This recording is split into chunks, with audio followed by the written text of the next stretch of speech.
আরে ভাই কবে আসলেন? আমি আসলাম। কেমন আছিস? এই তো ভালো, আপনি কেমন আছেন? আমি তো ভালোই আছি। আপনার কুষ্টিয়া দেশে কি কোনো ভিসা আছে নাকি? কুষ্টিয়া দেশের ভিসা তো এখন আছে, তাও ভাঙার কাজ চলছে। ঠিক আছে, তাও ভাঙতে পারবি? জি 5টা লোক লাগবে আমার। ভিসা আমি রেডি, ঠিক আছে, আমার কাছে রেডি জি, আছে। মেডিকেল, প্লেন টিকিট সব ফ্রি।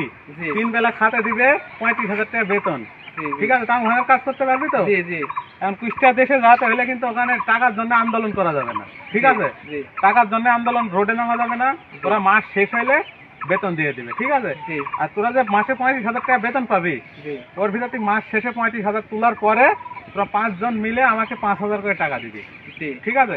তোরে নিয়ে যাব, মানে 5টা ভিসা আনছি কুষ্টিয়া থেকে। জি এবং কুষ্টিয়া খুব ওদের লোক অনেক ভালো, ঠিক আছে? জি তো আমরা রেডি।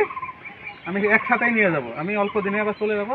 তাও হ্যাঁ, কাজ ওখানে খুব ভালো কাজ এবং 3 বেলা খাতে দেয়, গোশ মাছ দিয়ে সারা খাতে